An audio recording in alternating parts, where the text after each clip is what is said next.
Hello, precious humans. I'm Jamie Dawn, your revolutionary astrologer, bringing you your celestial wisdom for the week of July 18th through the 25th of 2021. And hopefully we're building momentum and some steam here about the weeks that have been leading up to this point. We have a full moon in Aquarius at the end of the week. I'll talk about that in a second. But before we dive into it, I just want to put out a reminder to those of you who are wanting to schedule time with me that I will be serving as my role as staff director for the Nine Gates Mystery School, and that starts on Friday, July 23rd, and I will be gone until August 8th. So I am going to be off grid for the next 2 weeks. So just keep that in mind if you are trying to find me. And I look forward to connecting with you before then or after. In the meantime, let's get to this week's activities. And we have quite a bit of energy that is still moving, rumbling, swirling around from that beautiful Venus and Mars canoodling that happened on the 13th last week. And we're coming off of that new moon in Cancer that was the weekend before. There's a lot of energy that's still moving. Hopefully, you had the ability to attract something into your life that was meaningful, that lets you express yourself in a beautiful way, and you acted on it. Now, this is this week, to continue to build the energy that needs to be released. We're seeing the efforts, the benefits, the manifestations of that new moon intentions that we may have been planting, or the experiences that we might have had. And now we're going to be experiencing energy that helps us have some irritation, frustrations, whatever you want to call it, that we're ready to refine, let go. I would imagine this week probably feels a bit like we're being tumbled about in one of those gemstone tumblers, right? But there's some really cool stuff and really good things that are happening as well. We start the week with Mercury trining the moon in Scorpio, and the moon is going to square Saturn in Aquarius. So this energy, just for a brief moment, because the moon moves through signs about every 2.5 days, but for just a brief moment, we're going to start thinking about what are the ideas, what are the people and communications that we have in our lives that help us feel really sacred, very solid, and also very emotionally stable, because we're looking for this long-term commitment. We're looking for someone who can share ideas and create something concrete moving forward. That's where all that Saturn energy comes in. Now, we also may be feeling a little bit of this push and pull of like, I want to belong, I feel like I belong, and yet I also feel like I'm taking the vantage point of looking from the outside in. And so while we are trying to get into this space, we may go, I don't know where I fit in. Let it work you just a little bit. Neptune will be quincunxing with Venus and Mars and Leo during this time as well. So this need to communicate and connect deeply is going to have great meaning for us. And it can create a little bit of a struggle between fantasy and reality, between what others may think and what our intuition is telling us. Who's the real authority here? These are the kind of questions that we may be wrestling with at the beginning of the week. I would offer this. If you are relying on third parties like friends or family members, people outside of yourself that are too closely connected to you, that they have a more invested interest in your happiness and invested interest in defending you or helping you in some way, or they're the ones that you have sort of used as a sounding board, they may not be the best people to get advice from because they can't be biased. And I think that's the thing about the beginning of the week is connect with somebody who has a more objective view, so that if you're bouncing off ideas and decisions and you're not quite sure which direction to go, you're not talking to somebody who is going to lean towards, say, you, whether it's enabling something that you probably don't need to be doing, or they're defending you, and let's say it's a relationship dynamic, they're going, oh, you should just punch him in the face, or you should just tell her what to do, or what. It's like it will skew your own inner voice. And I think their voices will talk louder than the one inside of you. And so it's going to be important that as we navigate the beginning of this week, especially, that we give ourselves time to use the Saturn Aquarius to take an objective view, step outside of the situation and look at it from the outside in. That's where we can use it to our advantage.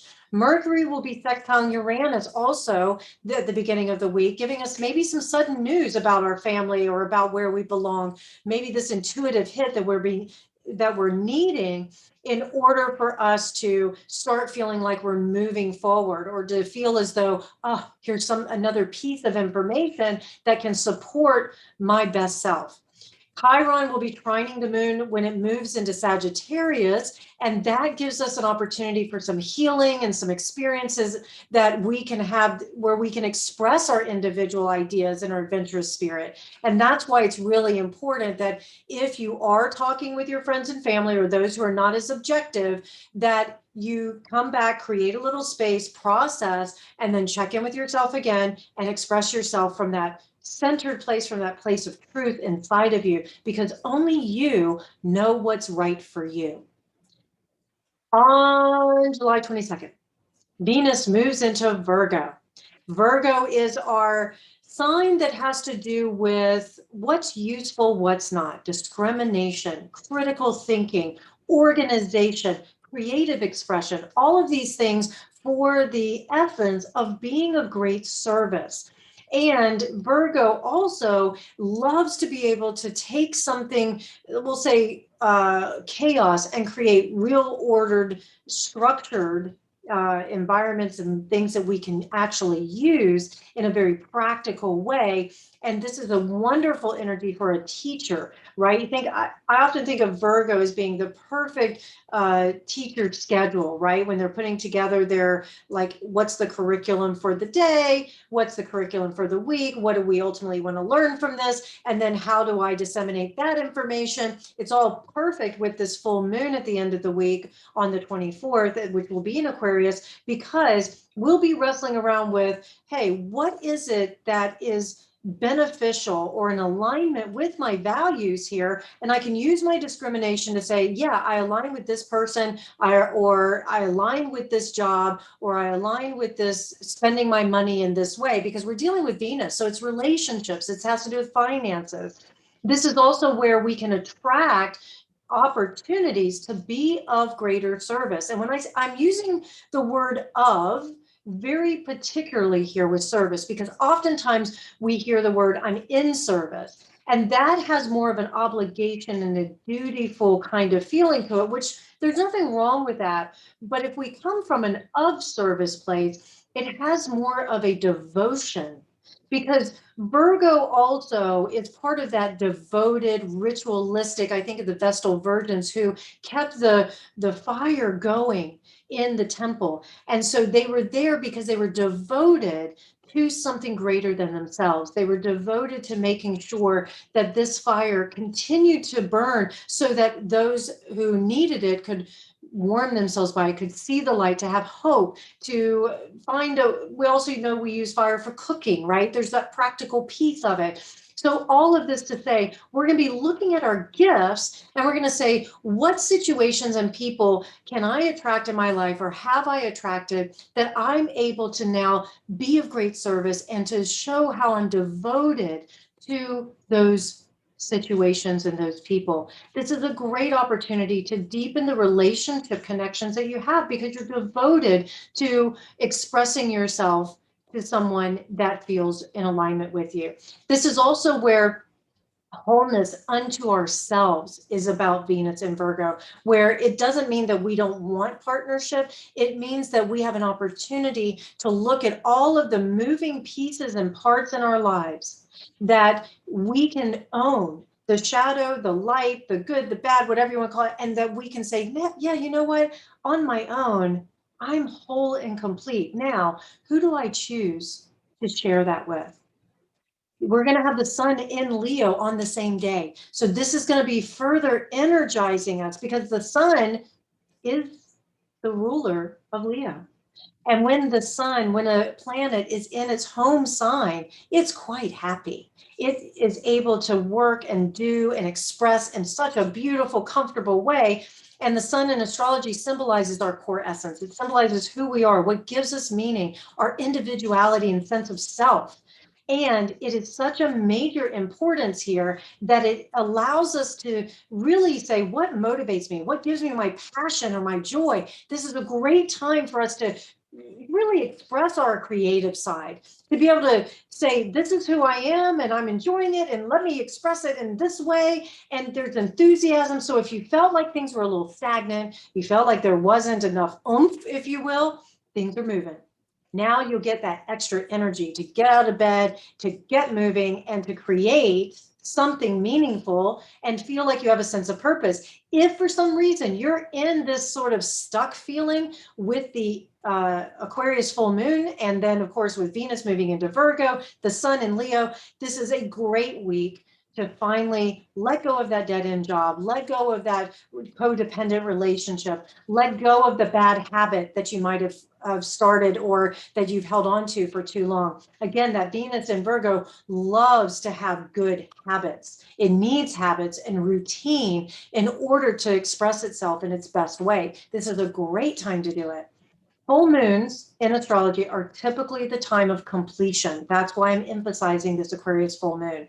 We can also use it as a time of reflection. And so we may be reaping some of our benefits, right? This is also something that we started 6 months ago when the full moon was in Aquarius at that time. And so now think back 6 months and some of the things that maybe you planted, some of the situations you were in. We're going to be looking particularly with Aquarius with something beyond our individual lives, and where in our community, where in the wider world do we express ourselves, or where are we able to actually be ourselves? Keep in mind too, Aquarius is a radical sign. It likes to be independent. It likes to have this sort of rebel archetype, if you will, but it is maybe rebelling only to create fairness and equality. Aquarius cares very much about, I want to make sure that there's justice in the world and that everybody has what they need.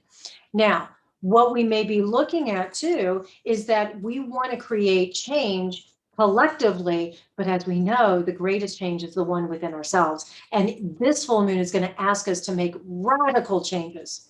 Think of it that way: radical, rebellious, independent, innovative changes. This is a great time if you are looking at, like I say, letting go of relationship or business or partnerships, things in your life that hold you back from being able to be a greater benefit to the collective good. I will also tell you that anything that may be outdated, it's going to go. If you don't consciously do it, it most likely will do it for you. This full moon has a way of being able to reveal things in your life that have been stuck, and that if you're not looking at it, then it will shine a light and say, time to let it go. Now, the other thing that we have to be careful of is that we may move towards that opposition because we have the moon opposing the sun. We may have the opposition of going into some selfishness or attention seeking because, you know, the sun in Leo, that is the shadow side to Leo, is this arrogance or this overconfidence. And then it's like, okay, it's all about me. The narcissism could kick in. Right? So do be careful of that. But I would say that most of you are very empathic and you probably have attracted some form of narcissist into your life. This full moon could see you letting that go, finally stepping into your gifts, into your power. Remember that we're going to have the full moon also canoodling close enough to Jupiter because Jupiter is retrograding back into Aquarius on the 28th. And that's next week. So we'll talk about that. But we're going to have this extra Aquarian emphasis during this full moon because of Jupiter and because there's this expansion and there are blessings with Jupiter, but there's also this energy of extravagance or this energy of overabundance that could come in. So remember, full moons also create a lot of emotional height. However, with it being an Aquarius, Aquarius is not an emotional sign. It's very intellectual. It's very much about logic and objectivity. I would imagine this particular one would be great for those tough conversations because you can take an objective view. So that when, let's say, somebody's being overly emotional, you can ground and you can check back in and you can say, okay, here are the facts.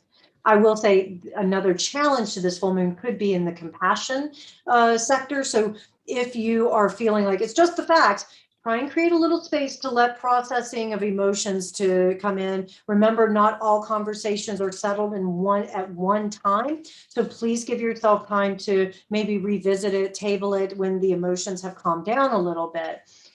The other thing we're going to have during this time is we will have Neptune trining Mercury. So there could be a little bit more of the emotional or a little bit more of that compassionate energy, which will be great.